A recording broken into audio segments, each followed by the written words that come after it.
After development had wrapped up on Sonic and Knuckles, a majority of the Japanese side from the Sega Technical Institute, which included Yuji Naka, decided to return to their native land of Japan. From there, Naka reunited with Naoto Oshima to resurrect the Sonic Team name and begin work on the title separate from the Sonic series.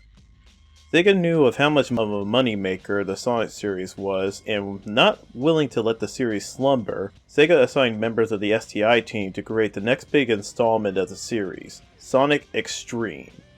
Unfortunately, things did not pan out for the title, and it would ultimately be cancelled, leaving Sonic 3D and the 32X title, Knuckles Chaotix, to help fill the Sonic void left behind. Unfortunately, these titles were not the heavy hitters Sega was hoping for them to be, and came to the same conclusion that most people did. In order for Sonic to work in the upcoming generation of gaming, he would need the original team responsible for launching the franchise, Sonic Team. Many ideas were passed around, including Takashi Iizuka proposing a Sonic RPG game, but the team needed to iron out what made Sonic not just a compelling character, but a compelling game series to make sure not to lose those elements in the jump to full 3D. The game was originally planned for the Sega Saturn, but the team quickly reached a crossroad. The Saturn was not doing well, and it was clear to be having a shorter lifespan than the Sega Genesis, so they had to make a big decision. Continue work on the title as a Saturn game, or scrap what they had and restart development on the next Sega platform, eventually to be named Dreamcast. The team took the latter option considering the decline of the Saturn, and with the scope the project was taking, the advanced hardware would allow them to create far more realistic worlds than what was possible before. The team even took trips to Central and South America to draw inspiration from the scenery through pictures and film of their trips. These can be felt in the levels of the final product they would produce. The team would also take the opportunity to finally erase the art and story differences between the Western and Eastern versions of the game to create one canon Sonic. The game, eventually titled Sonic Adventure, would release in Japan on December 23, 1998, with a US release the following year on September 9th after localization completed. Sonic Adventure takes place in the same world that the Genesis trilogy takes place in, but has a more realistic look to it along with being populated by humans. While exploring the city station square, Sonic notices a commotion happening at City Hall where he encounters one of the primary antagonists of the game, Chaos. Sonic defeats him, but he manages to get away. Then it's revealed that the monster is working under Dr. Robotnik, who, from this game forward, would be known as Dr. Eggman. This caused much confusion on the Western front since he was known as Robotnik, but interestingly enough, in Japan he was always known as Dr. Eggman, with many of his creations bearing the title of Egg. This was one of the examples of bringing together the Western and Eastern interpretations of Sonic together. Eggman also reveals his plan to power up Chaos with the 7 Chaos Emeralds in order to destroy Station Square and build Robotnik Land on top of its ashes. It is up to Sonic and his friends to thwart Eggman and prevent both him and Chaos from getting the 7 Chaos Emeralds. The story is divided across 6 different characters, each with their own gameplay styles. Returning from the Genesis trilogy is Sonic, Tails, and Knuckles. However, making her first appearance since Sonic CD and first time being playable is Amy Rose. Along with these 4 are 2 original characters in Big the Cat and the Eggman creation E102 Gamma. Players will explore the new hub worlds and levels in this new game while uncovering certain plot details and character backgrounds for each of them. To emphasize the story of this game, voice acting has been implemented for the first time in this series. With multiple ways to play the game and emphasis on plot, is Sonic Adventure the true 3D breakthrough for the series as a launch title for the Dreamcast? Or should it have remained a 2D relic? For the purpose of this review, I will be reviewing the original game through emulation via the Redream emulator. I will not bring up any graphical hiccups that was a result of using emulation, and I will also talk about why I am playing the original over the re-releases of the game under the title Sonic Adventure DX Director's Cut later in the review. Now let's see what works in Sonic Adventure in the good. Sonic's first official 3D romp was plagued by issues that went against what Sonic platformers were typically about. Sonic Adventure fixes this not only with the camera that shows everything in full 3D, but also the application of Sonic's physics into its gameplay. Levels are linear compared to the 2D games, but the physics offers opportunities to get creative with shortcuts and reaching hidden areas. Some areas the developers anticipated you try to reach, and rewarding you for doing so was a really nice addition to the game. Speaking of the levels, there's a nice variety of levels in this game that's shared across the different playable characters. Despite the approach to realism, the level structures still lean towards the fantastical and offer many memorable set pieces such as the classic killer whale scene in Emerald Beach or the skyscraper one in Speed Highway. Accompanying these levels is a nice mix of different level tracks. Jun Tsunoe upgrades from being restricted to the limitations of the Genesis to bring out his guitar to make tracks that lean more on the rock side. There are also level tracks that feature a whole assortment of different instruments and genres such as the jazz vibes of Casinopolis or the more techno-centric mood of Hot Shelter. It even includes new mixes of tracks from Sonic 3D Blast with Twinkle Kart paying homage to Panic Puppet Zone,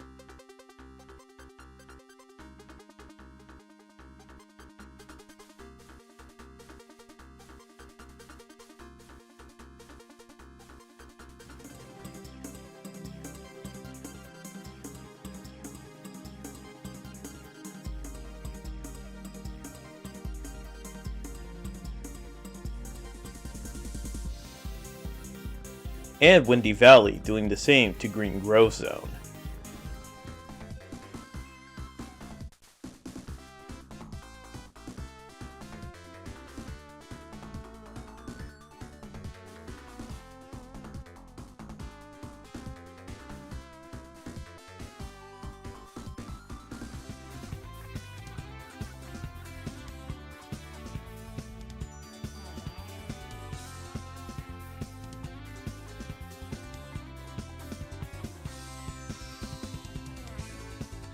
This is an OST that delivers above and beyond what previous Sonic games accomplished and really brings the series into the next generation.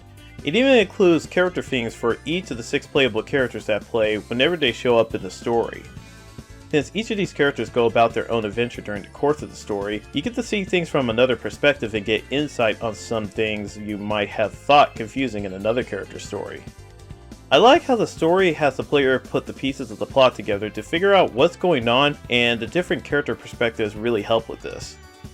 I'm not sure if this was intentional, but each of the characters have unique dialogue for scenes that overlap with other characters. This may be due to the perspective of the character you are currently following for the story. In many scenes where Eggman sounds arrogant towards Sonic in his story's perspective, from the perspective of Tails' story, he sounds very threatening. It helps keep each playthrough of the characters feel a bit fresh, so players aren't hearing the same dialogue over and over again. The characters also get to have some growth and depth during their respective stories when they branch off from Sonic and go their own way. You get a deeper understanding of each character with their background reveals and personality, which is great for longtime fans of the series. There are even callbacks to things from the Genesis games, such as the music, Angel Island, the tornado, and even an appearance by Metal Sonic. Each character has their own style of play, which also helps differentiate themselves from each other. Sonic is the most straightforward since this gameplay style is the closest to the old Genesis games yet translated into 3D. Most of his levels do contain level-specific gimmicks, but they only make up short sections of the level. The biggest addition to Sonic's moveset in this game is the homing attack, which has been expanded upon beyond it being a power-up in 3D Blast. The homing attack automatically locks onto nearby enemies and springs to help Sonic with hitting them. It can even be used mid-air to give Sonic a slight boost forward. Tails' gameplay is also similar to Sonic's, but uses only certain sections of levels for Tails to race Sonic in. It was nice to take advantage of Tails' flight ability to bypass many obstacles in level geometry to reach the goal. Knuckles is where things really start to differentiate, since his gameplay is more exploration based as he searches for shards of the Master Emerald. I really like how his stages allow you to play around with his moveset with how open the areas are and the freedom to explore at your leisure. Amy becomes playable for the first time, and her levels are more traditional platforming based than the others.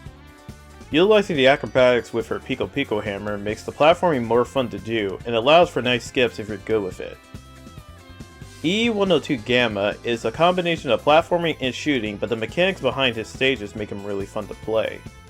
The shooting mechanics are simple to use, but Gamma stages add some complexity to it with how there's a timer counting down and the only way to extend it is to get high targeting combos. It really makes you think about when to start shooting enemies, as waiting until you get just enough targets will grant you the most time bonus. And last but not least is Big the Cat. Big stages are fishing stages which... we'll get back to them later. The last thing I want to mention is another mode separate from the main Sonic Adventure game, which is the Chow Garden. The Chow Garden is a pet raising simulator where you raise these tiny creatures known as Chow. You can feed them, raise their stats, teach them to walk and swim, and even hit them. But don't hit them, only villains do that. The animals you collect in stages you can give to your Chow to raise their stats in running, strength, flying, and swimming. Each animal will raise and lower certain stats, so players will need to strategize on which animals to give to the Chow. There's also another mechanic where depending on which animal type you focus on giving your Chow will lead them to changing their physical appearance to that Chow type, eventually leading them to evolving into their adult form, which fully changes their appearance to the type you focused on. The big draw to raising your Chow's stats is to have them compete in the Chow races. There are multiple different courses for them to take part in, with both the junior and adult courses. If you complete all the races, you'll encounter secret rivals who will really put your skills to the test. There's a lot to this big adventure, but unfortunately not everything comes together in it. So let's quickly collect our dropped rings in the bad. The game is the series' first attempt at voice acting, and it really shows. There doesn't seem to be much in the direction of how the voice actors need to act, so the dialogue delivery can be all over the place. It also doesn't help that the sound levels are horribly imbalanced, where the background music begins to overpower the character dialogue, making them hard to understand at times. The levels and controls also lack polish in many areas. The levels in Adventure Zones contain some geometry that starts to interfere with some platforming. This becomes most notable in areas with small geometry, which at times can bring your entire movement to a halt. The controls can also take some getting used to, since it can get easy to fling yourself off some cliffs, but sometimes there seems to be some input delay with the button presses. What also doesn't help is the camera, which is really hard to control in this game. It stays too close to your character and has a tendency to get stuck around walls, blocking your view of your character if they're on the other side. You can only move the camera left and right. There's no vertical movement to speak of, so you have to cross your fingers and hope the camera points in the right direction. The plot of the game can get disjointed with the multiple perspectives it uses. It's fine when it's an individual character story, but for the overall plot of the game, it can be hard to keep up with since a big portion of it is scattered around the 6 stories in no clear order or timeline of events. Speaking of disjoint, I mentioned before how the Tails' levels are bite-sized versions of Sonic's levels since they're racing stages. Unfortunately, this holds true for the rest of the cast, as the majority of the levels are shared across the 6 playable characters, however Sonic's are full stages. The only exception is Hot Shelter, which is shared by Amy, Big, and Gamma, but has a similar shortcomings there too, but to a lesser extent. Not all of the playstyles work in this game, as they have their fair share of faults. I mentioned before that Sonic has some level gimmicks in his stages. Unfortunately, these gimmicks seem to miss more than they hit with the lack of polish they have. The pinball and bowling physics are wonky, the snowboard doesn't control that well, and the mirror puzzle feels too strict at times. This lack of polish also extends to Sonic's homing attack, which tends to miss his target or make trajectories very strange and can lead into falling off platforms. Outside of his gameplay, Sonic also gets the lightest in terms of story since he doesn't really get development and just kinda goes with whatever he wants to do. Tails' campaign feels too similar to Sonic's since they share relatively the same levels except his are cut down. This combined with the flight and speed ring shortcuts makes Tails the most broken character to play with, as levels tend to play themselves. Knuckles' climbing suffers from collision issues due to the wonky geometry I mentioned before.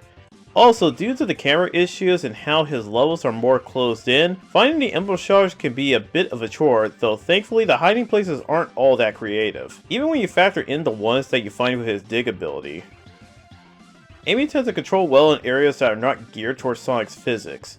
Whenever she's in those areas, the faults of how she controls start to rear their ugly head, as she controls so sluggishly in those spots. God help her if she has to go up any inclines, since she has no acceleration to help her get up those segments.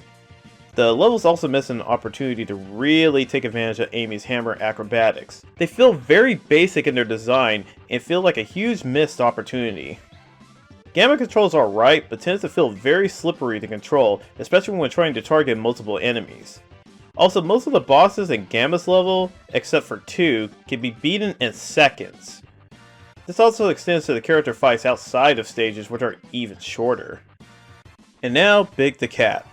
His gameplay mechanic is fishing, and boy, it got the least amount of attention of the 6 characters. The fishing is really buggy and not fun to do, leading to a lot of frustrating moments of the fish ignoring your hook, Froggy ignoring you, or the worst, Froggy grabbing your hook for a split second and letting go. Also, this might just be me, but I think the fishing gets harder whenever you pick up the lure upgrades for some reason. I experienced a lot more trouble trying to catch Froggy after getting them.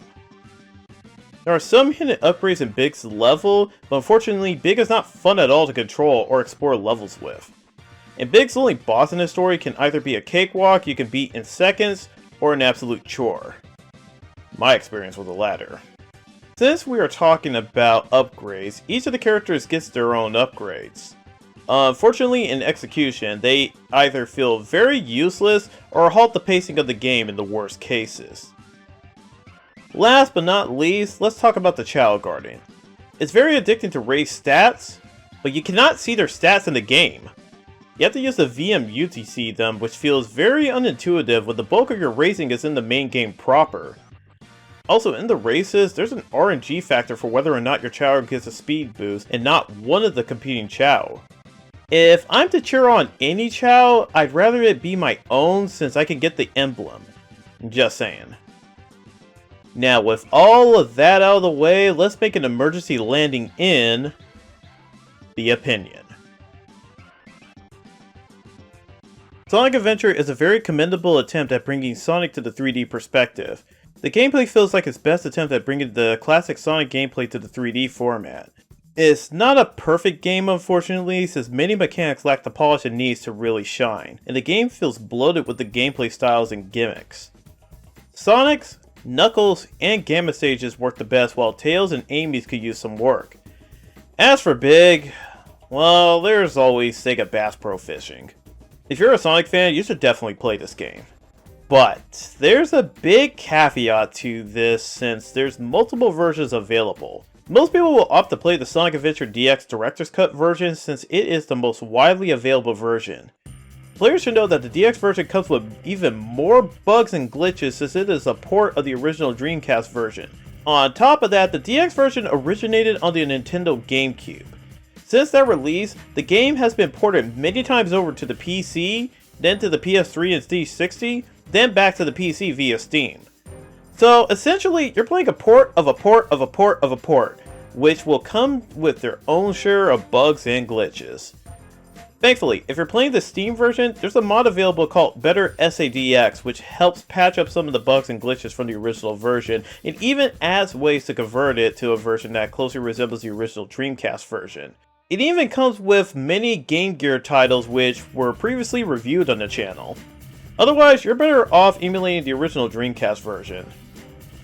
And now, it's time for my rating. I would give Sonic Adventure the Burger Statue Guy out of 10. Thanks for watching, and tune in to the next Infinite Backlog review. If you enjoyed today's review, please check out some of our other videos and subscribe for more. You can also follow us on Twitter, Instagram, and our Facebook page. Once again, thank you for watching.